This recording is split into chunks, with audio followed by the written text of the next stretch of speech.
there, everyone, and welcome back to Purple Noon, a podcast. I am Stephanie Conti, and I am here with the Drake to my Josh, Savanna Lanausse. Woo! Hey guys, How you we're doing, back. Lanausse? Good. I'm glad to be back. That's how I first remembered how to spell your newly last name. I would just be like, how do I spell it? And then I would just say to myself, Lanausse. And I learned how to spell it so easily that way. I mispronounced it when I first met Paulo for a while. How did you say it? Lanausse. There's no Lanausse. O, but I just convinced myself, and then I just never said anything, and I waited for him to tell me how to pronounce it, and I was just like, oh yeah. Wait, your husband also has like what, 3 last names? He has another one. Well, Shakira? Yeah. Yeah. But Shakira. I didn't take that one on. It's Shakira. Shakira. It's like Shakira. Okay, so Shakira, but with no H. You could go that route, yes. So I could just say Shakira, and I'd still be right. Josh is Sequoia. Who? Josh. Which Josh?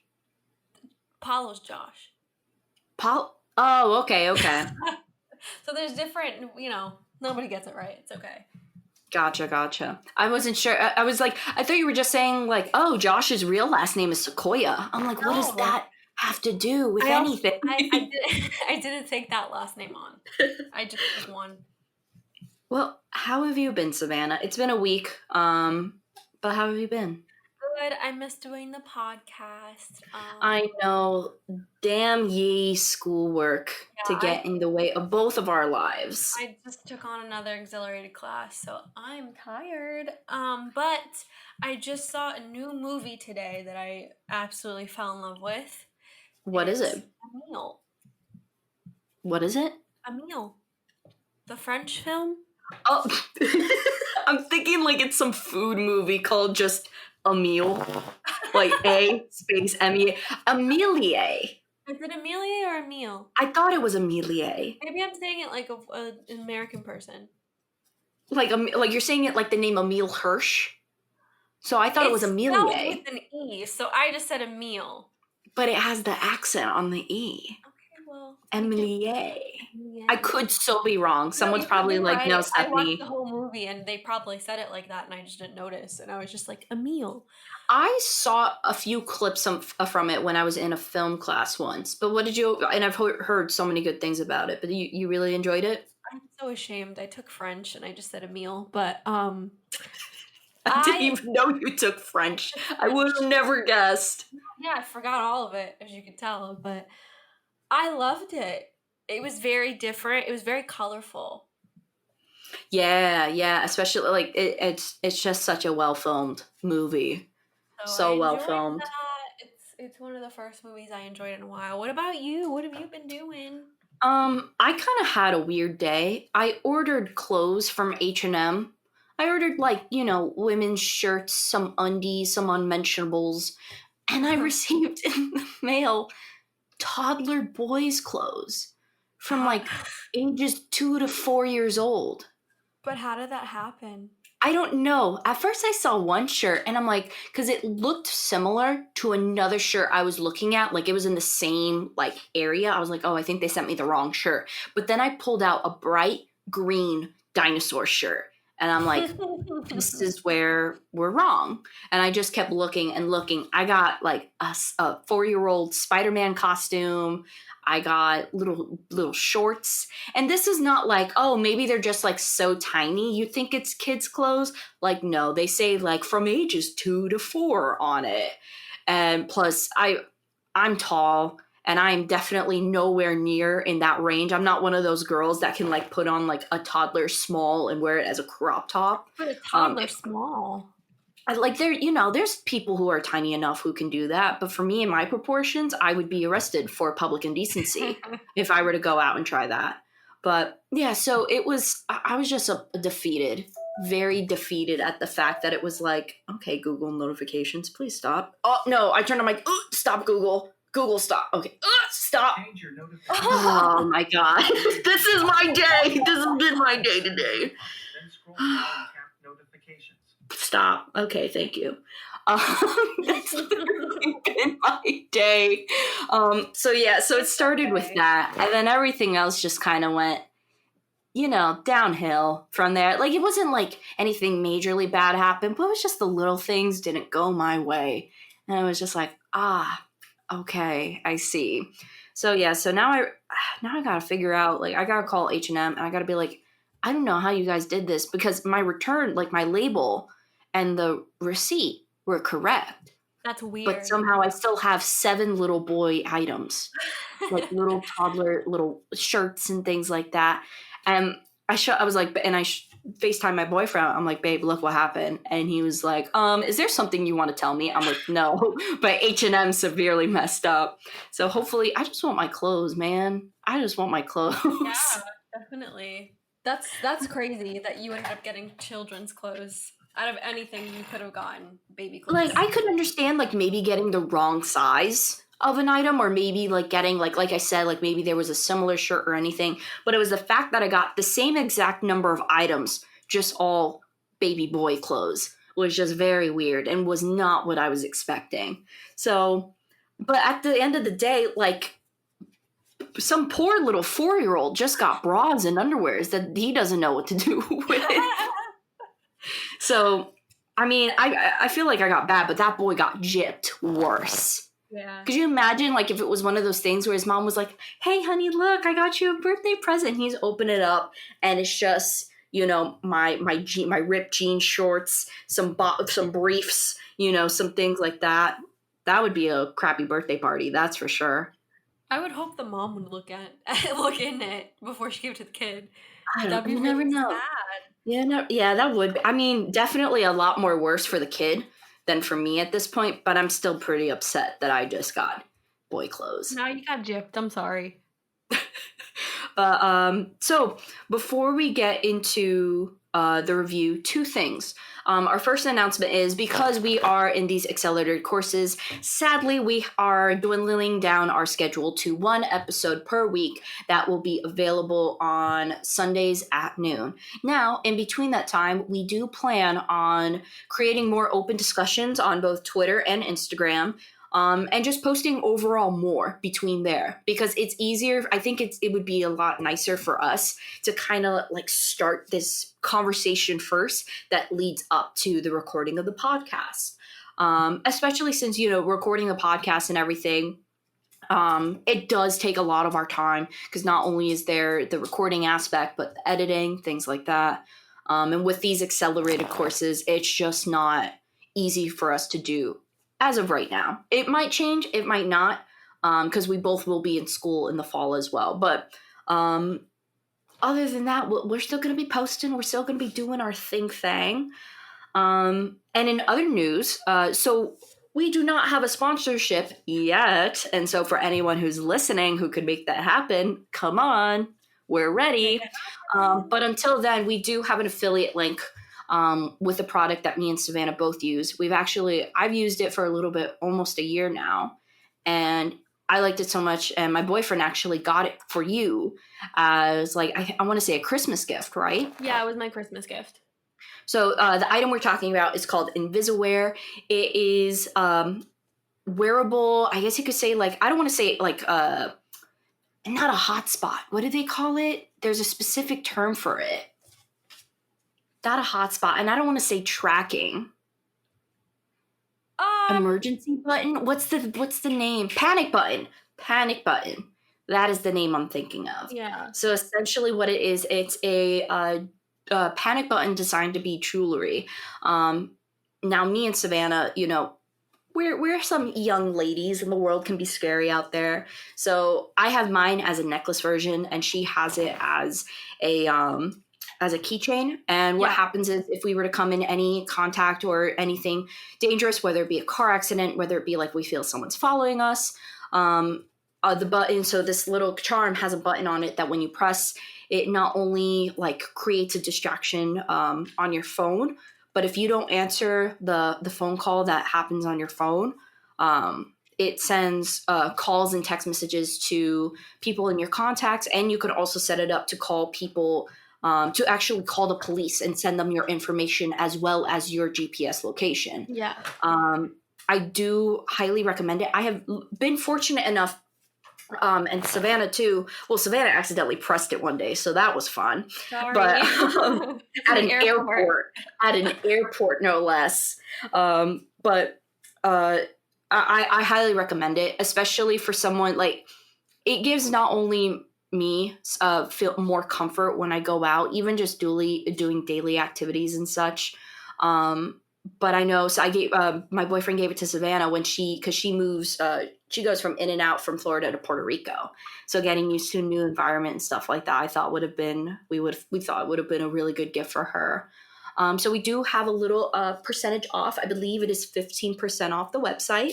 And since it is an affiliate code, if you were to do any purchase from there using our coupon code, we do make some money from that. And of course, all that money does go to helping create these podcasts.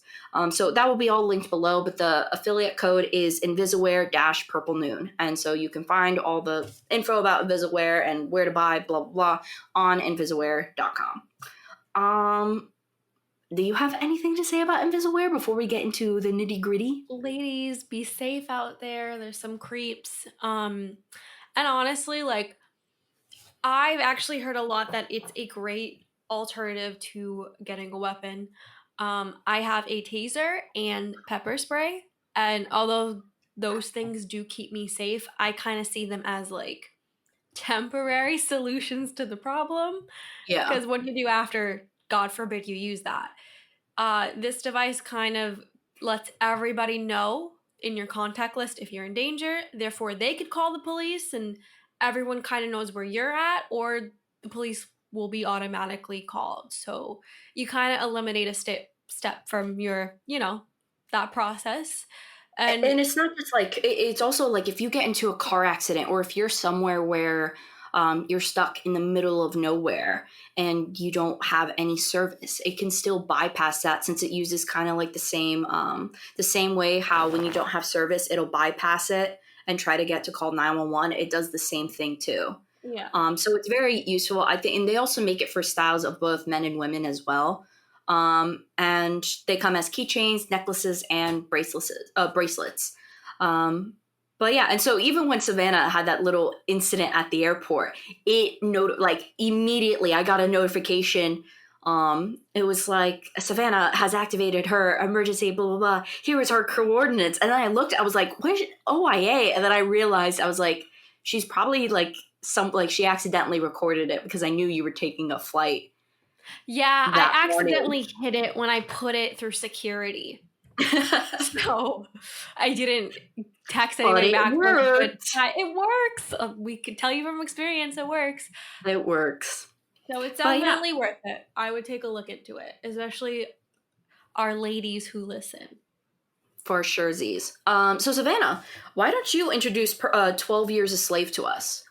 All right, guys. So 12 Years a Slave was released in 2013. It was directed by Steve McQueen. It stars Lupita Nyong'o, Michael Fassbender. What is the name of the other main character, Steph, that you know? Chiwetel Ejiofor. I almost said Ejiofor. It's Chiwetel Ejiofor. Yes. Brad Pitt. Who else? Sarah Paulson. Paul Giamatti. Benedict Cumberbatch. Nicole Collins. Paul Dano. And I want to say Deneen Tyler.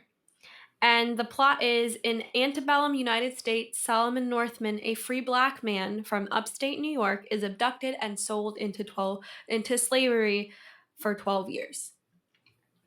So, Savannah, what did you think of the film before we get down into the nitty gritty details of it? I saw it not too far from when it came out. I don't remember if I saw it in theaters or not.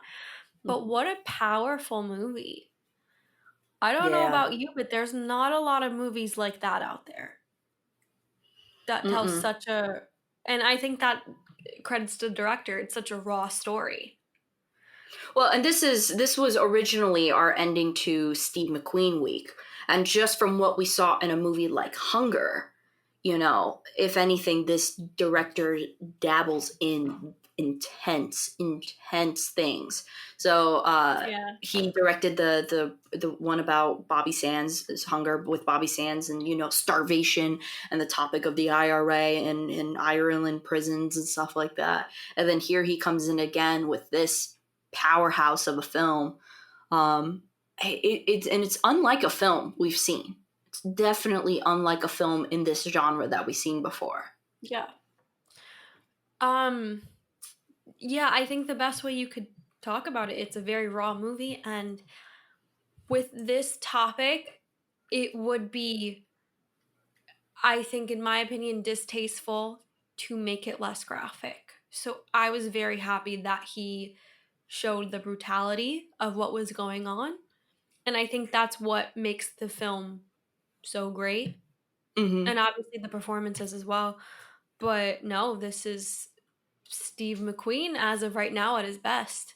This is, I think he showed a lot of most of his talent in this movie, and it definitely comes to life. Yeah, I completely agree. I think not only is this a powerhouse of a film, but you have every actor serving 10 out of 10 out of 10 performances in this film. I can't remember a movie where not like every actor in this film made it its own. Yeah.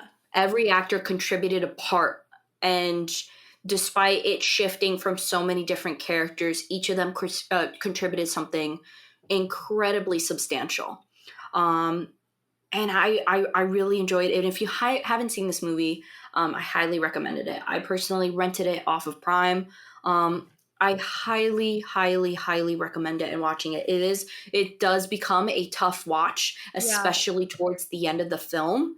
But it is overall just and it's all based on a true story. It is all based on Solomon Northup's actual recollection of when this actually happened to him. Um, so I do think it is a fantastic film, and I highly, highly recommend it if you have not seen it yet. It Um, actually won a lot of awards. It won Best Picture yes, in it did 2013. win Best Picture, and also Lupita Nyong'o won for Best Supporting Actress is the category I believe she won in, Yeah. Well and deserved, of it course. very well deserved. So let's actually talk about the different characters that we see, because you see a lot of different characters, which I like, because you get a full scope of almost like it's politics at the time, from the people who believed in slavery, who opposed it, on every aspect of the side, whether you were white, black, whatever it may be. Were there any specific characters that stood out to you the most in this film? I mean, of course, Michael Fassbender. His Yeah. character, he did such a good job at playing this.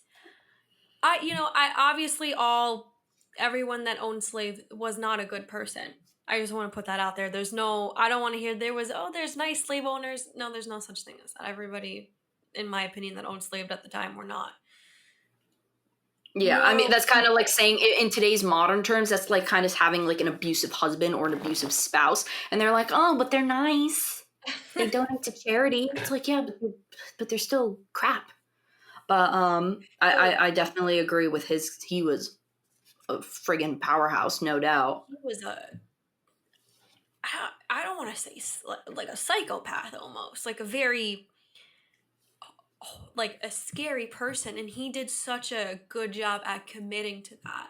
And I'm sure when you're playing the role as a plantation owner, and you have to demean, like you have to put down people, belittle them, treat them like animals, I'm sure that has a effect on you.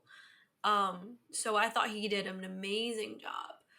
And obviously, I think the best actor in the film is Lupita Nyong'o.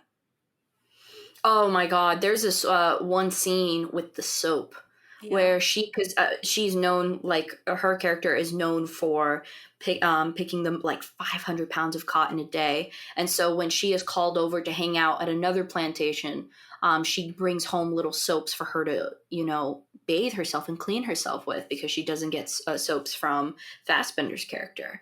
And when she's just crying, and I even posted this to our Instagram, today. Just the scene of her like showing the soap and like, you know, her explaining how she picks up 500 pounds of cotton a day, more than any man there. And all she does ask is to be clean. And that's still, and like that whole scene just turns into this ugly like tornado where this girl is explaining like, all I just want is this little piece of soap, but because she defies Fassbender's character, it culminates into her being whipped. Yeah. And it just first of all, not only was the acting incredible, but the way that it was filmed and how realistic the whipping actually looked, like the lashes and everything, wasn't seriously incredible. And first of all, they're both great actors, and they did a great job in their scenes together, because most of their scenes were together.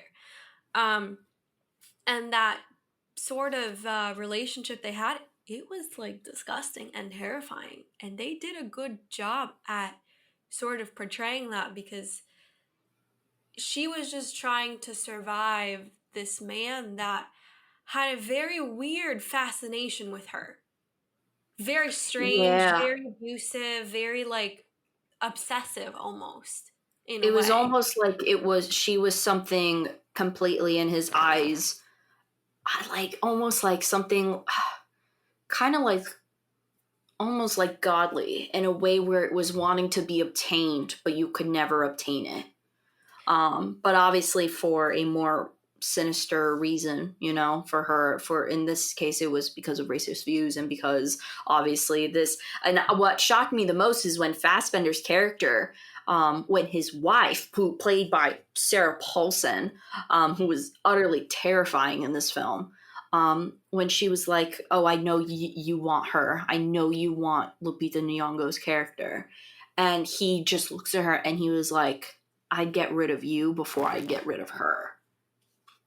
And it Yeah. was like, and also, so I was reading some trivia, and to really get like a solid reaction, from from the actors and stuff when Michael Fassbender would get in their face, he would actually ask whenever like they were, you know, fixing his facial hair, doing makeup on him, he would ask for the makeup artist to put liquor actually on his face and his beard. Yeah. So that way, whenever he would go up, like he reeked of liquor. So when they would like, you know, kind of move away, like in a gross fashion, like, ugh, like just from the smell of it, it was because he literally had like tons and tons of smeared liquor all over his beard and mustache. I think one of the most, in my opinion, like best acted scenes in the film is when Michael Fassbender's character, I don't remember his name, uh, Mr. Something, goes and rapes Patsy. Mm-hmm. And she has this look and this stare.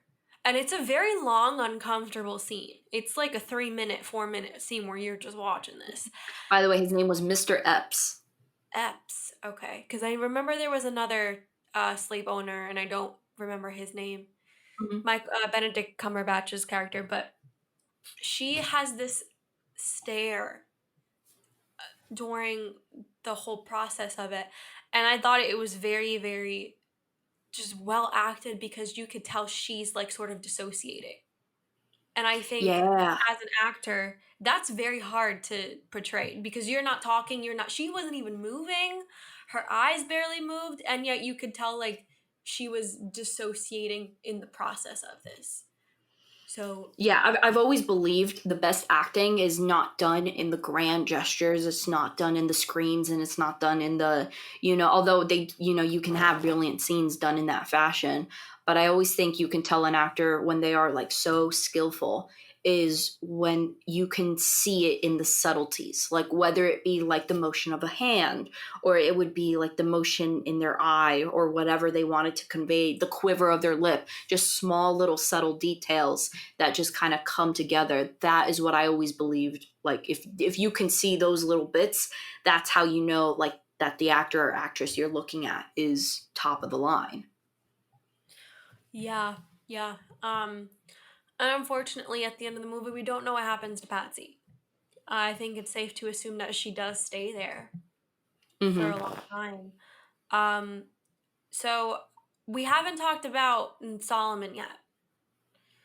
Yeah, so Solomon's story. When I first, because this was my first time watching the movie, I was not expecting the plot to be about this. I was not expecting the plot to be to be about a free man being kidnapped Yeah, and made into a slave. That yeah, is not what I was thinking. I thought we were going to have a more, I'll say, traditional story where I was expecting like to see, Chiwetel, his character Solomon, to see him start as a slave and then work out to freedom. That was what I was expecting. Um, and not only like obviously it was told from Solomon Northup's story, but the way that this story was told, and even that, like if we were to just look at it as a plot rather than based off a story, is incredible because it makes this transformation and this climb for Solomon to have so much more powerful and so much more wanting and needing, because it's not like you have a character that's like, oh, what it would be like to be free. You're having this man fight for what he once had. And he was a successful man. He was a violin player and he had a family. And then out of nowhere, people were like, this is not your name anymore. You are this, and this is who you are now. To have his entire identity to be stripped away from him. I was not expecting it from the movie, but what an intense story, and what a climb for Solomon to not just like almost to like, because as the years go on, it's not like, oh, what it would be like, and that dream dwindles. It's like you're losing sense of what your own reality was in the beginning, and and it's almost like your past life never even existed. and I think that it just breaks your heart because you do see what Solomon's life was in the beginning, because it starts where he has this nice house and he has this beautiful family, and he, like you were saying, he's very successful, and these two men come and basically trick him and sell him into slavery, where And they this is change an his name and they change educated everything. man. This was an educated man from the north, free his whole life. And it's disgusting. It's very disgusting. And one thing I like about the story, not to get off topic, but through Solomon, you meet all these other characters. You meet the woman in the beginning who gets separated from her two children. Oh, that was so the one of the most, and I wrote this down because it was just so jaw-dropping. And I think it also was a great representation, in my opinion, for how people thought and looked at slaves, especially in the South at the time.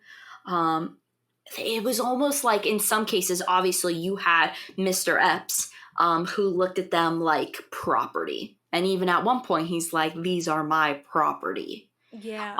Whereas you had people like Ford, Benedict Cumberbatch his character and his wife, where they were like, "Oh, like rest up, you'll be easy."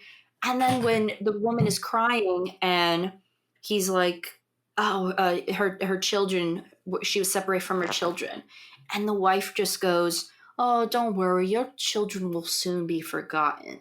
It almost, for me, it reminded me of like almost like a pet, because you take away like a little dog or a cat from the litter, away from its family, and you don't even think about things like that. So it's almost like it was with the Ford family, in my opinion, in my eyes, it kind of just, they were treated like pets with purpose. That's exactly what it was. These people were treated like animals. She literally Hmm. said, like, oh, okay, like, why don't you get something to eat and it'll be fine?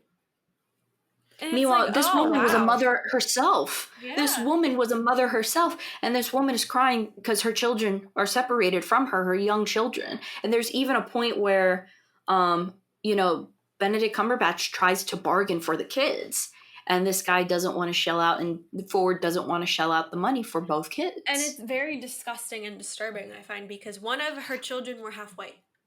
And he Oh, and wouldn't. then they start talking about her and how she would be valuable as almost like a sex slave. Exactly. He wouldn't sell her with the mother because he was like, well, I'm going to make a lot of money because you know what she's for. And this little girl's like 8. She's got to be like 8 or 9. And I think, and that's why I like this movie, because it brings you to the harsh reality of what was going on. It wasn't just these people working in the fields, even though that's horrifying itself. They were sold into sexual slavery. These people were treated like animals. And I think McQueen does a really good job at bringing our attention to what was going on during this And time. I think we see a good glimpse into the 3 different types of slave owners. You had in the beginning the one guy who was like, who ran to his master, was like, master, master. And the guy embraced him and was like, no, he is mine. But it still was like a better treated pet, like a well-treated pet. Yeah. Maybe even like, maybe a little kid. But they were never, like, this guy was still not treated like his own. He was treated as an extension. And then you have someone like Ford, where it's like, you're treated like a pet, you're fed well, you're all this, but your emotions are kind of disregarded. And then you have someone like Mr. Ebbs, who just views you as the way he views his home. That you have a paper and that you own it and that you don't care what happens with it as long as it's under your control. And I think that needs to be shown, because I think you could look at somebody like Ford and be like, oh, he was kind of nice to he was kind. And then I think what McQueen does to show us that these people are essentially all the same, because when Solomon says, I'm a free man, I was taken, Ford doesn't want to hear it. Yeah, no one wants to acknowledge, especially the fact that he can read and write. Like, if it wasn't for the fact that, because even he plays music, and people just kind of brush it off as if like, oh, he's just a prodigy, not someone who's been educated in as a musician. And it's even like regarded like, oh, did your master teach you that? Like, as if like he couldn't it's teach himself for or the go to master. school It's or all learn credited it. to like, oh, you had a kind master. That is what that is, and it's just so like, it's jarring, really. And I think the genius of McQueen is he shows that just because one person showed them some kind of decency at some point, like barely any decency, it doesn't mean they're different, because essentially at the end of the day, they're all the same. They're all the same. Yeah. There's no And difference. I also really like this representation of the people who wanted to be slave owners but didn't have the money to be. And so they would work for slave owners. And the perfect example would be Paul Dano's character, where he's like, you're going to call me master. Meanwhile, he's not a slave owner. He just helps out. He manages. And he's like, you're going to call me master. And one of the most scariest scenes, I think, in the entire film is when he has them all in front of him and he's like, you're going to call me master. You call him master. And then out of nowhere, he just starts singing the tune and starts saying like, the patty roller is going to get you. And do you know what the patty roller is? Was it like the police? It was actually, the patty roller was at the time the KKK before the KKK. Oh. Where it was the slave patrol that would kidnap and kill runaway slaves. Oh, God. So he would hauntingly sing this to them and be like, the patty roller's going to get you, like, just to remind them, if you guys leave, you will die. Oh, my God. No, he was awful. He was crazy. And he's a brilliant, underrated actor. I think everything Paul Dano does is like incredible. And like, even like, for example, and it's just, there's so many little details about this film, even with, there's a scene where, do you remember actually, Solomon actually encounters the patty rollers, but he has the little tag. Yeah. And he's able to go through. So believe it or not, where those men were was actually almost, I'm not going to say a historical site, but it was a site where men were lynched.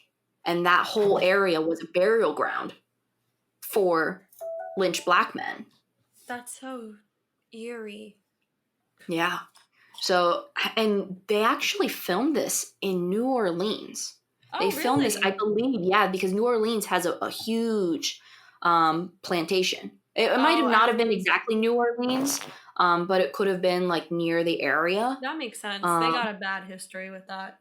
mhm. But it was just it would like just knowing stuff like that, and then like I really thought that scene was like that was the most in terms of like all the things like that was the probably the most that was the point that like stuck with me in my head the most is the fact that not only are these people working their asses off to do what they need to do, they don't get paid, they don't get to clean, not only that, but you have almost like this that tune stuck in your head because it is like a very like it's one of those things where it kind of can just get stuck in your head if you let it.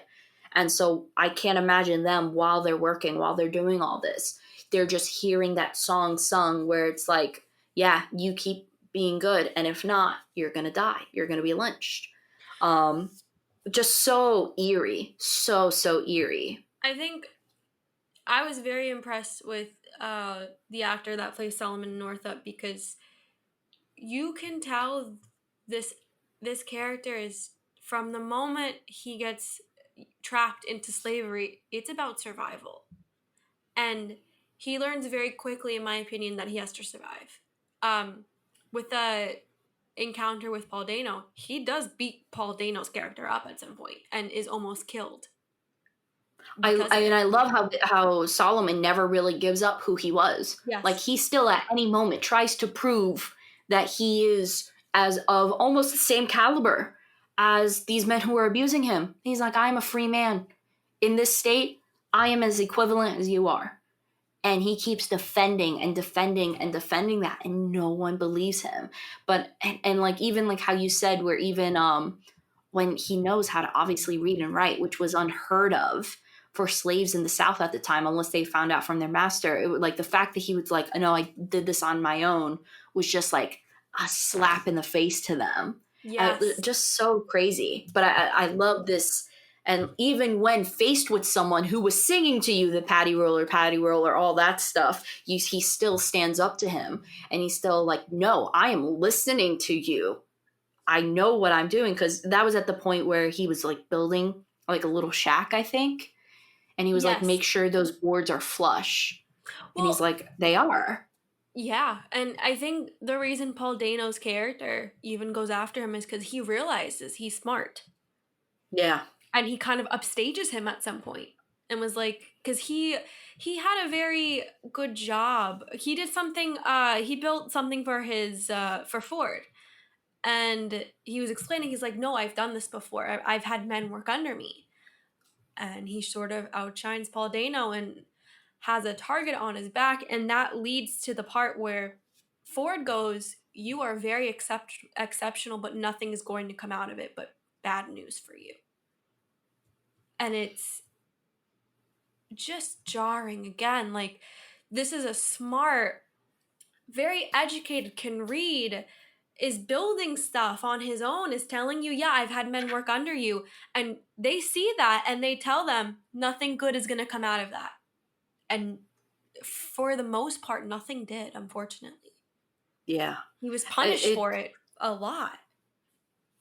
Yeah, it's just, and with everywhere, even when he was at, like, in terms of as a slave, best case scenario, he was still below, and he was still spitted on, and he was still, you know, it's almost like all of these guys, and I will say they had a complex where at the end of the day, like, there was nothing more embarrassing, sadly, than having, especially in Paul Dano's character's eyes, a black man stage them, or a Yeah. black man upstage them rather.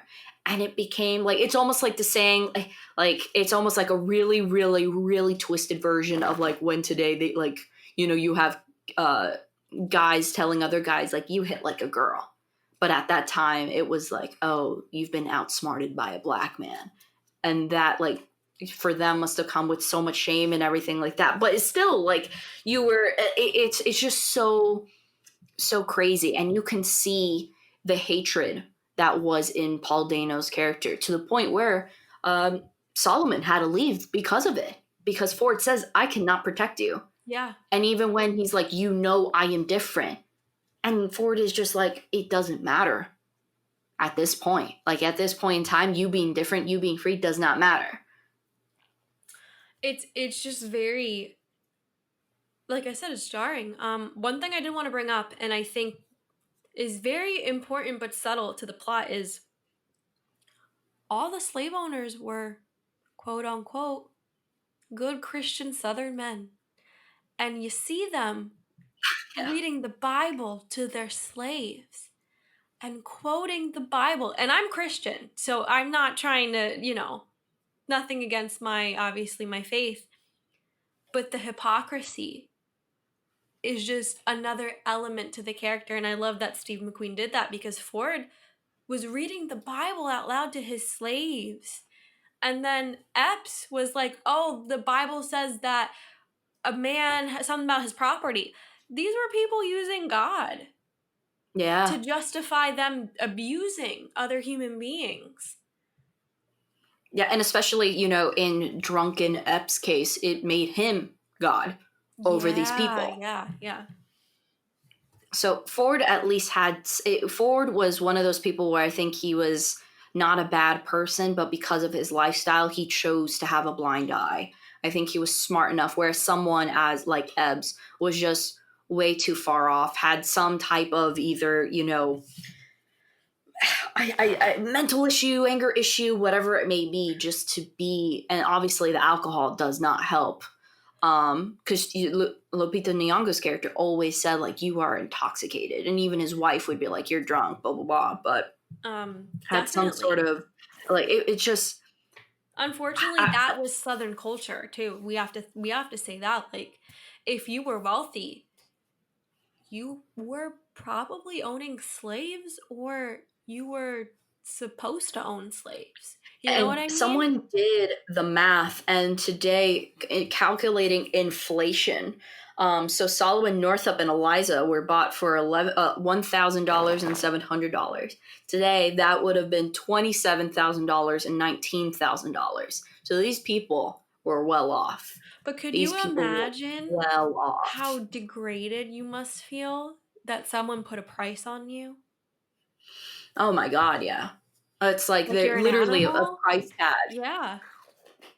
And then, one of another, and Paul Giamatti, shout out to, he was great as his role because he was disgusting. Oh, And yeah. there's not only the part where he's talking about the little girl, but there's a part where he's talking about the young boy. And he's like saying, like, this boy will grow up into a fine beast. Like, what? Like, that was like, I think Paul Giamatti's character was just such a strong. I thought it was such a good, in terms of not only picking actors, but in terms of the way the story was told, they came in strong. Obviously, the whole, the actual abduction scene was crazy, but to have almost like this foreground of like, okay, this is how the story's going to be, and have Paul Giamatti's character be the type of person that's like, here is the way how we view things, and then not only how he looks at Solomon, how he looks at the woman, how he looks at the young daughter, and how he looks at the young son, and how it literally went from the young boy is a beast, the young girl is a sex slave, the young woman is just a little handmaiden, and then the man is a regular man, but he can play music. Like, Yeah. I thought it was using him and that scene and how they set up everything was just an incredible way of like laying the land and laying the scope for the film. It the whole movie is heart-wrenching, because these are people. These are human beings being Mhm. treated like animals, and just no regard for their life. None. Yeah, and it's so crazy because even we have the holiday Juneteenth, because even after Abraham Lincoln's Emancipation Proclamation, it still took about 2 years for slaves to be free. Why? Because there were people in the South that were like, no, even when they had the government on their butt going, sir, you have to release them. They are now free. They are not. You had all of these stubborn men, and I think it might have been Louisiana or it might have been Texas. I want to say it was I think it Texas, was Texas. where the last slave was freed because the slave owner had no choice, but he had refused so long. Kind of like what happens in the end with Ebbs, and Yeah. how Ebbs' character in the end, when they finally confirm. And by the way, Brad Pitt an angel in the film, like, you know, an actual godsend to this character. And I loved how Brad Pitt's character was introduced. Brad Pitt is the only one that treats Solomon throughout the whole movie like he's a human being. Treats Yeah. everybody he encounters with like a human being, and even calls Epps out and says, "You worried about me?" Because I think Epps offers him a drink at some point. He's like, "You're worried Mm-hmm. about me? Your workers have been out here for like 16 hours," and he literally responds, "He's like, no, they're my property.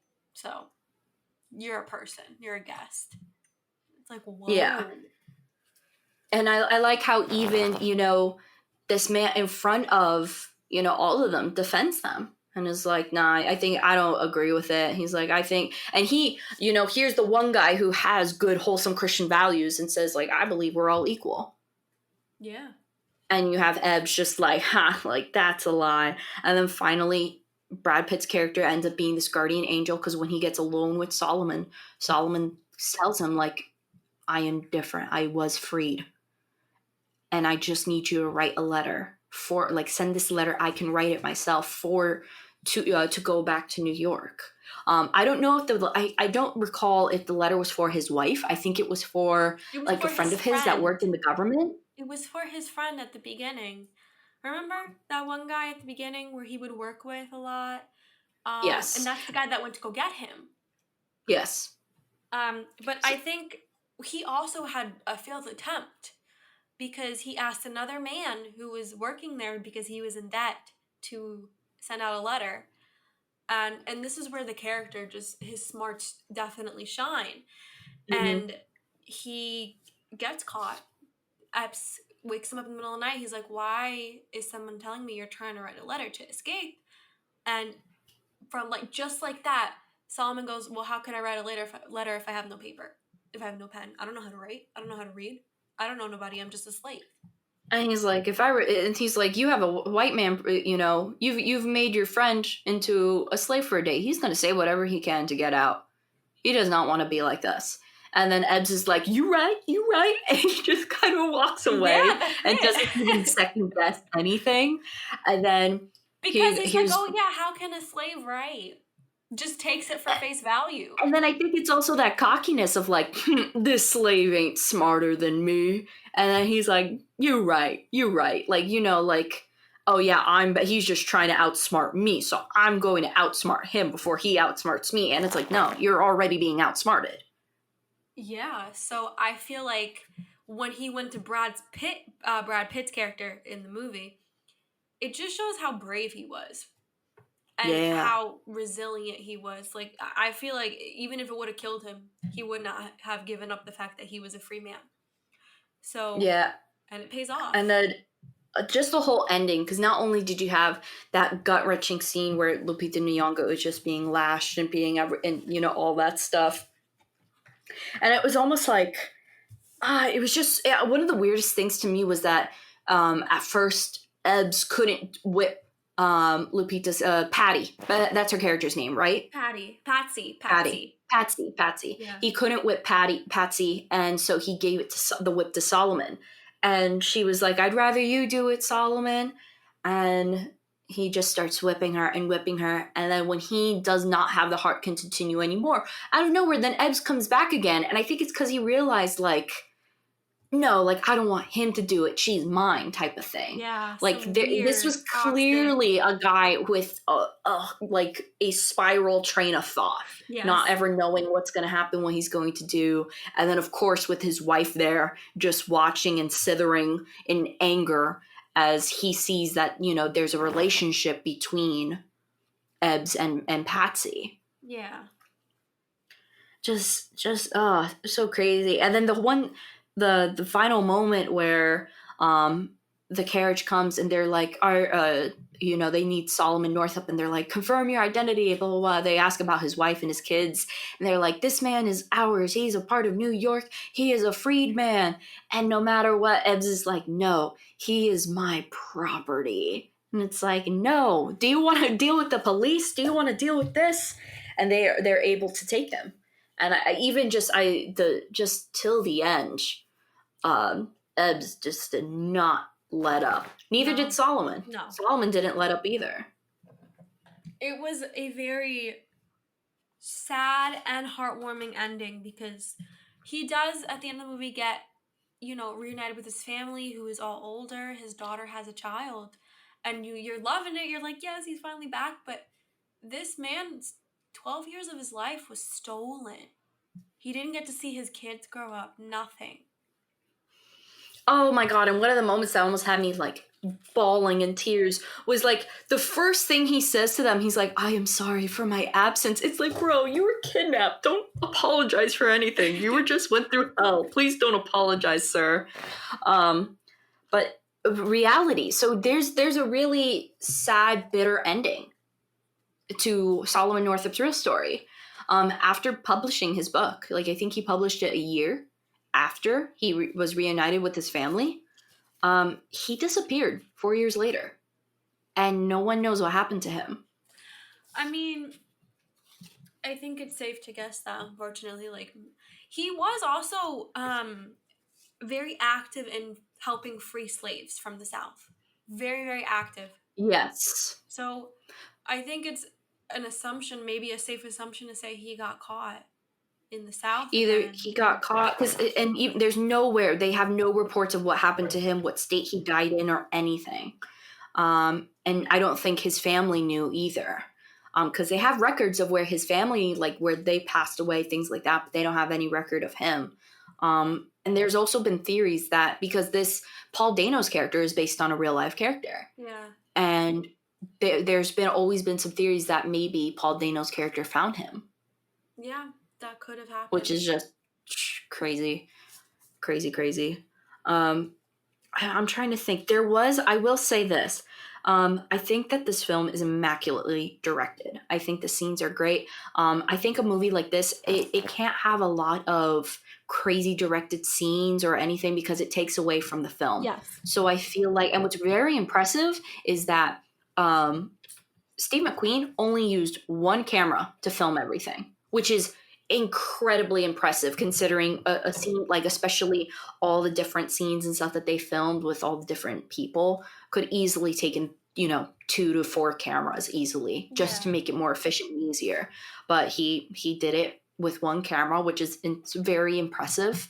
And not only that, but I liked how he kind of, because I feel like if we compare it to the movie Hunger in terms of just directing, Hunger definitely had a lot more flair in its directing, a lot more difference, a lot more colors, a lot more bells and whistles, a lot more bells and whistles. Whereas this was a little bit more simplified, but it works because if they had done the directing a little too foo-foo, a little too pizzazzy, I definitely felt like it would have taken away the realness. The only thing I did not care for was I had a hard time at one point because I didn't understand the way that the film started off, because it starts off as a moment when he is a slave. Yes. And we see him sleeping with this random woman. I didn't and then it kind of switches back into reality. I mean, I could understand like how it kind of, it could be a good representation of how he thought like his old life was just, it kind of feels like just a dream. Yeah. But because we didn't get to really understand this woman character, at least I don't think I recognized the woman character. No, I don't think she was in any that of the other scene, or so maybe another one. It didn't make a lot of sense to me to have it in the beginning at that moment. I think that it would have worked out, and this is just my personal opinion. I think it would have just worked out if they had played it from his life when he was a freedman and in just chronological order. Because that little step up, I did have to watch it twice because I was like, wait a minute, what's going on? Is because at first what I thought it was saying was that this man met his wife as a slave and then now they had a free life. That's what I first, because I didn't know about the plot. That's why I first interpreted as. But then when I looked at the plot, I'm like, wait a minute, that's not the same. That's not the wife. Yeah. What is this? And I kind of realized it was this weird flashback. Not necessarily a fan of that, just because it caused some confusion in me. But overall, crap. It's a great film. It's an amazing film. Definitely one to go down in history. And I just want to say, this is something that kids, I think, obviously older teenagers should see in school, or at least some parts. I did want to mention something actually. What? So I think I haven't been in high school for 5 years, so I don't know what the curriculum is, but we don't get a lot of education on what was going on in the South. For Yeah, me, no, I I went to think. school in New Jersey too, so it's the North, it's not the South where things are a little bit biased. It was very, very just glossed over. Oh yeah, there were slaves, they were treated bad. That's all I learned in school. And I even learned that the Civil War wasn't even about slavery. My teacher Yeah. straight up looked at me. She said, "Yeah, it was about it was about states' rights." And States' rights over slavery. so, like, I do feel like this movie is so important for a lot of reasons, just I'm educational. guaranteeing you right now, some huge Civil War fan who goes to like all the reenactments is gonna comment and be like, "Well, actually," and it's like, You're not gonna tell me. You're not gonna convince me. And another thing, I'm just gonna throw it out there to people that own Confederate flags and celebrate that Southern culture. This is what you're celebrating.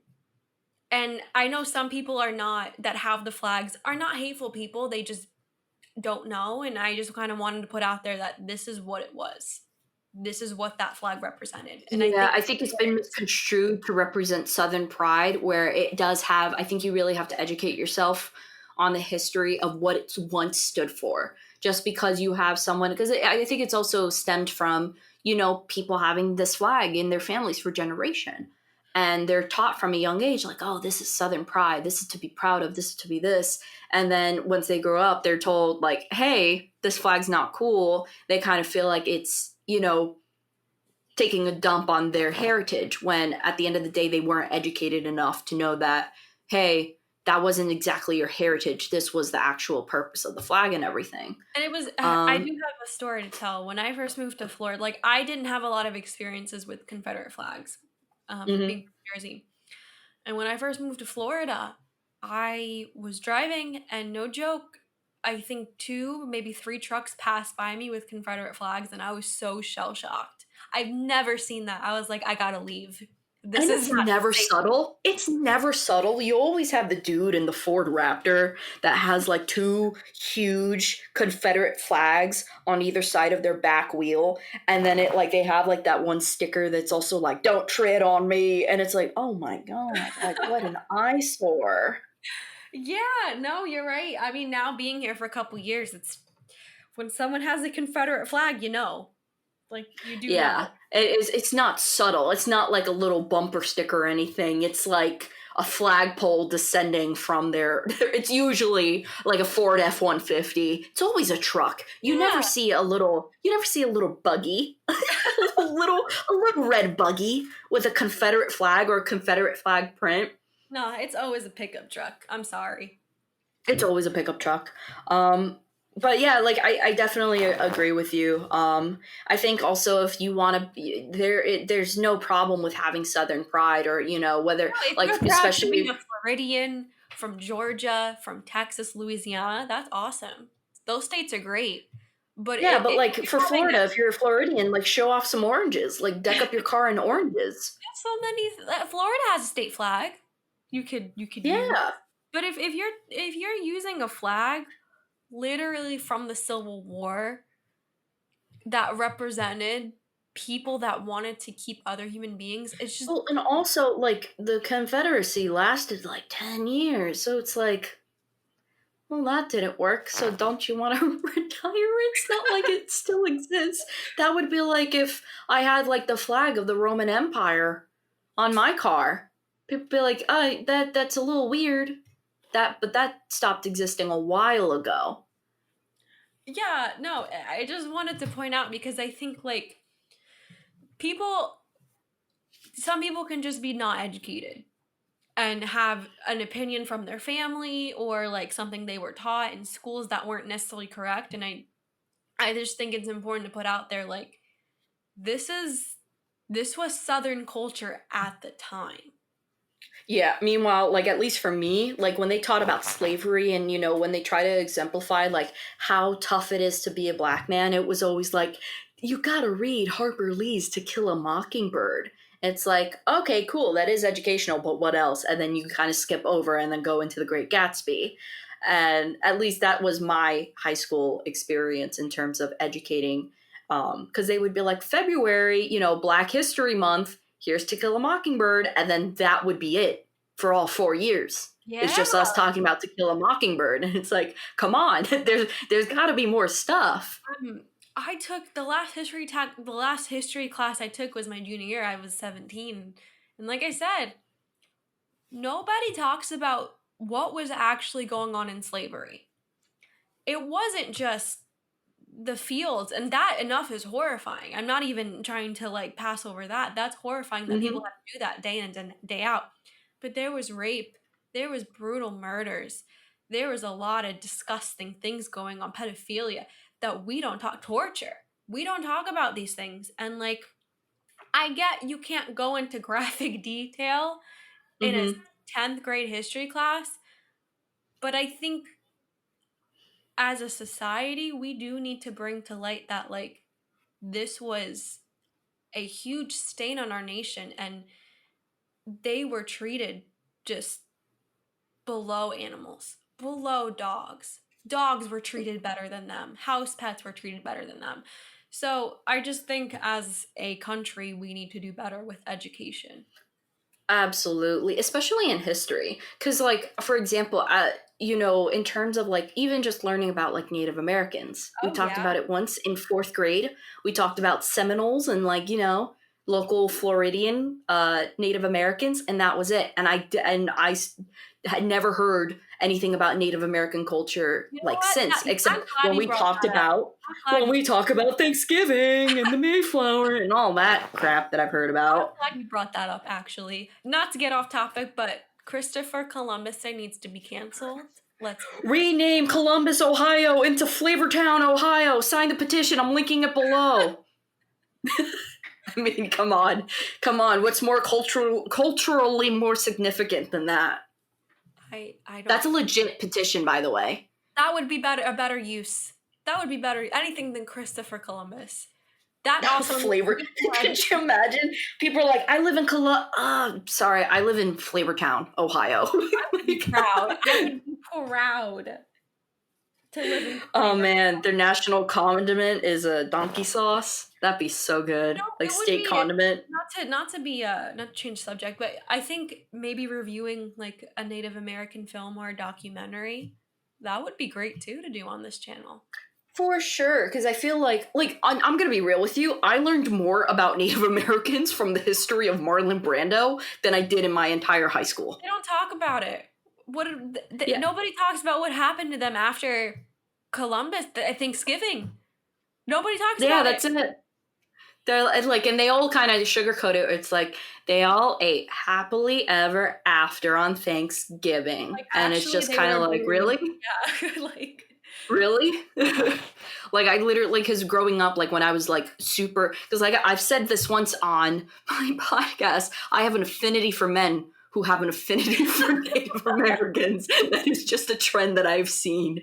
But like I like Marlon Brando and I like Jim Morrison from The Doors, and all of them like were super immersed in Native American culture, or at least try to be. And so I learned all my stuff from them. Which isn't, and I'm not saying like, hey, you want to learn about Native American history? Go listen to a Doors song or No, look up facts about Brando. we're not telling you to learn American history from white men. We're not saying that, but we're saying Especially Brando. Don't do what I did and learn from that way. no, like in all honesty, there's no education. Yeah, and I thought that was going to change once I got into college. I thought when I was going to learn, like I learned about, I took a American government, but that was the only required history course. I feel like, we have all these other different courses that we should take, but I think that there should be like another, at least like an American history and a European history course, or like world history. Because I'm not going to remember, what happened in Mesopotamia in fifth grade. I mean that. Like I'm we gonna can be talk honest, about like it. that stuff doesn't matter. Like, sorry. Like, I'm sorry to break it Yeah. to everybody. Mesopotamia, all that stuff. Like, yeah, it happened, and it's very cool to learn about. Our history is very important, but obviously, education about what was going on pre-Civil War, Native American culture, that is something we all need to learn about because our society has done a very bad job at teaching us like what Yeah, and I actually just wish they kind of teach us that as we start getting into adult, not when we're in fourth grade and we're just making little, Indian hats and we're just talking about the Mayflower and we're all eating turkey legs in class because it was fourth grade. I definitely wish that we can see some type of change, especially, and like I've had some real good history teachers that have tried to implement that, but then again, like that would be fifth grade or sixth grade. That information doesn't necessarily retain, at that young of age. I definitely wish I had some more high school teachers, especially in the history department, that kind of focused more on a more accurate portrayal of education, really. And I like wish that they weren't. I mean, at the end of the day, I view it as this like you and me, we went to school, like we were in high school, like at the time, and still in the time that mass shootings are a thing. Yeah. It's okay if they want to teach us about the brutality of history because we're going through our own with that. Yeah, that's very true. We That's can the one thing I'm handle. very grateful for of going on online school. And that's the saddest thing ever. And this is so off topic, but that's just something I've been like so shocked. The best thing about virtual school is that I don't have to worry about someone shooting me. And I wish we had that option up north. I don't when at least when I went to high school in New Jersey, there's no virtual school there. Our high school. You Mm-hmm. have to go. Well, and also I don't. There's you guys. Florida. Florida's the worst though, when it comes to like school shootings and things like that. Yeah, you guys had the big one a few years ago, I think. In Hmm. Boca Raton? No. It was West Palm Beach, I We've think. had a few. Definitely had a few, but it's just like I feel like we're all, especially in high school, you're training us to become adults. It's okay to give us adult information. It's okay to give us more, harder to swallow history sections, especially because like if you're We able learned to about talk the about World War Holocaust. II, We talk about the yeah, Holocaust. literally you learn about the Holocaust, you watch some movies, you read Diary of an Anne Frank and stuff. I feel like it's okay if we learn more about slavery and about Native Americans. I just think as a society in our education system, we don't learn a lot about what minorities had to go through, like African Americans. We don't learn a lot about slavery and I didn't learn a lot about segregation. I didn't. Yeah. I just didn't. I learned maybe a few things. I learned Jim Crow laws and then I learned Martin Luther King, but we don't know the reality of, especially in the South, what was going on Yeah. in the 50s and the 60s. And that most of our parents were born in the 60s when Hmm. either when segregation ended or when integration was just starting. So this is not like it's 100 years ago. This was pretty recent if you think about it. And I think it's sad that we don't learn about like the effects of that to now. Yeah, I had a great grandmother. She passed away in like 2008, but at the time when I was a kid in 2008, she was born in 1915. Oh my So I'd be god. like, yo, how was the times? And she'd be like, it was crazy, but I can't go into it. And she'd be like, I can't talk about it. Because then I realized one day when the first time I ever heard of Rosa Parks was born the same year as my grandma. I was like, and I was stupid. I was like, did you ever meet Rosa Parks? And she was like, no. Like, but I didn't know she was born in 1915. But yeah, like it was just like I asked her, like, oh, like you lived during these times, like what was it like? And obviously I was way younger, and her explaining it to the best that she could, she had a hard time doing so. So she'd be like, it was crazy, it was wild, but today's a lot better, so that's good. That's awesome. But yeah, I just remember that being like reading that Rosa Parks was born in 1950 and be like, Grandma, you were born the same year. Did you meet her? Were you on the bus? Like Like her going like, you do realize there was definitely a lot of people born 1915, right? she was like alive in the 20s. She was like she remembers the 20s. Yeah. Crazy. Yeah. She was wild. Like she was wild considering like when I was like talking to her and stuff like that, she was like in her 90s. She was 92 when I was when she was alive, and I knew her and I was very close with her. So she's seen a lot. She definitely saw a lot, but she couldn't explain everything to me because I was like 8 years old. Yeah, makes sense. But yeah, so there's that. That I think that I don't know many people who know that people who are old. There's not that many people that are that old. Yeah, There's just not like anymore. My grandma is 85 and she was born 1935. But I don't know anybody older than her. I will say I did have an ex-boyfriend who his aunt was 106, Oh which my I was goodness. just like, what? And like, yeah, she was, and I think she's still around. So she's got to Wow. be like, maybe not. I think she is. I think she is. How old would she be? Christ, would she be 110? Probably because Wow, that's crazy. That's crazy. But yeah, but the thing is, she was kind of far off in the head, and they didn't she kind of had dementia since she was in her 80s. So, no, because she had dementia for so long, no one really knew about her. Like her new, like nieces and nephews, like her younger ones didn't know about her, yeah. like her lifestyle. So it wasn't until when they were doing like something like in terms of like court documents, things like that, or like getting papers from a courthouse, whatever it was, they discovered that she had a kid and that they never knew about. Oh my gosh. That's Yeah, crazy stuff. wild. Hmm. But that's very off topic. No, I So mean, like, overall, Savannah, wait, what are we talking about? I don't know how we got on age. 12 years a slave. Oh, So I give it a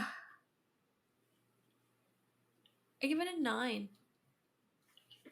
I'm feeling 9.4. I'm Okay. feeling 9.4. I I give think it's it an a 9 excellent. because I don't want to watch it a lot.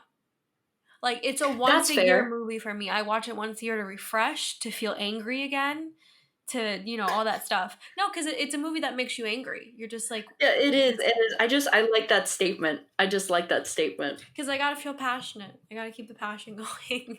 Yeah, No, gotta but keep it alive. it's a great movie, but it's not something you're gonna want to watch just because it hurts to watch that. It hurts to watch people in It pain. definitely is a tough pill to swallow. But It's definitely a tough film to watch. it's a necessary. I'll give it a Um, little higher because it's not fair that I'm giving it a whole 10 points down because I don't want to watch it. I'll give it 9.5. okay, I give it a 9.4. I think it's a well done movie. I think it's an immaculate movie. I think it easily could be seen as a classic, especially in its historical context and its story, and like even like a classic in history, but also a classic in film history as well. Because it's just overall such a powerhouse of a film. So I feel good with a 9.4 on that. I agree too. It's not something I'd be like, hey, movie night, what are we gonna watch? 12 Years a Slave. Like, Yeah. I can't be that person. Unless it was like we're all gonna watch it because we want to see it, or we want to. It's during an appropriate time. Um, But it's definitely a great film. I could watch it again, but not like binge watch it. it's like a once, twice a year movie for me. Like I said, I agree. I agree. Like maybe like start of a winter, beginning of spring type of deal. yeah.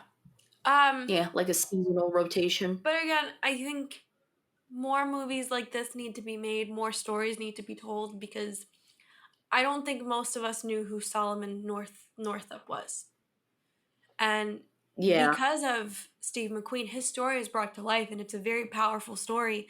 And just imagine the millions of people we don't know about and their stories. So I would love to see more stories told and more movies like that made, for sure. Because we don't have a lot of them. Oh, for sure. I totally agree. I think it's also instead of focusing on remakes, we talk about this a lot. Like instead of remaking all, because I'm noticing a lot of like older classics, like older book classics are trying to be remade. Like you had was Little Women. I think you have.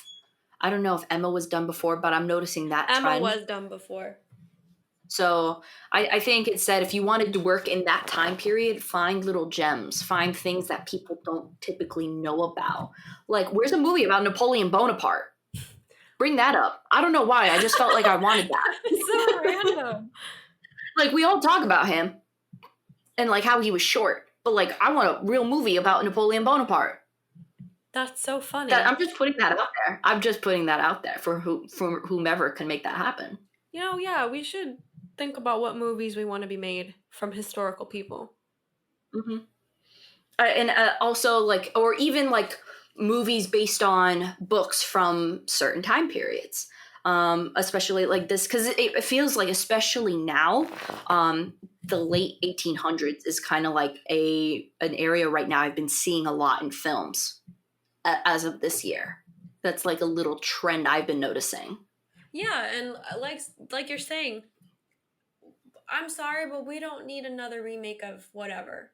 If we've seen it once or twice, end it. Unless it's really bad, just end it. I'm gonna say this right now. If I find out, because we just had a discussion about this in a little book club chat, if someone comes in and is like, we're gonna remake the movie Ethan Frome, I'm gonna lose it. I'm just putting that out there as well. I want a Napoleon Bonaparte film, but I want absolutely nothing to do with Edith Wharton and Ethan Frome. I had to put that out there. All right, guys, you heard it. If someone wants to piss off Stephanie, that's it. Just do that. It's a horrible book. I'm still fuming from when we talked about it in the group chat. I'm still fuming from it. Yeah, guys, we're doing a book club now. That's what we're into. We're excited. Yeah, that's and then I don't know how it even was mentioned. Oh yeah, literally, like I think you were like, "What other books do you guys want to do?" And I'm like, "I don't care as long as it's not Ethan Frome." So, do what you will with that information. As always, thank you, James, for subscribing to our Patreon. Homeboy James. Thank you, Sensei David.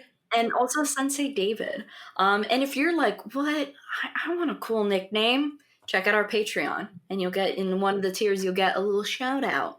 And so that'll be this. And you get that every episode. And also, like we mentioned before, there's Invisaware. The links and everything will be down below. Definitely give it a check. Definitely check it out.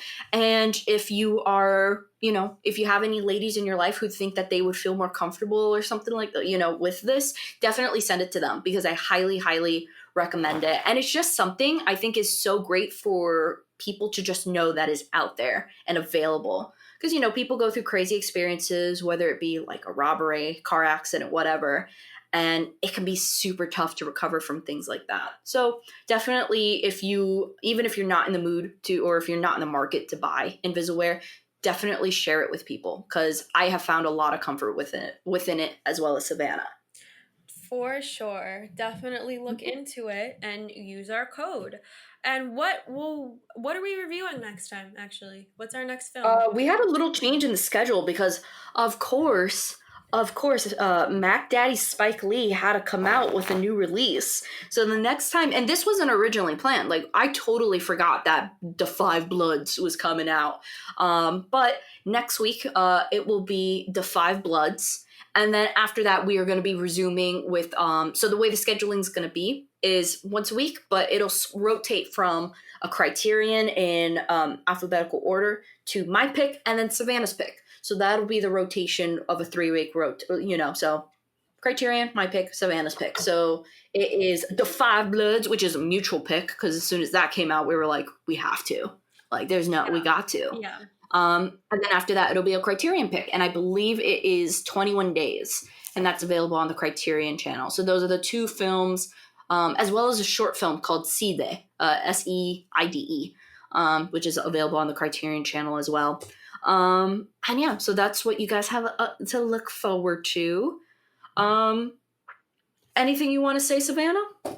No, I'll see you guys next week. Yep. Have a good one. Bye. Guys.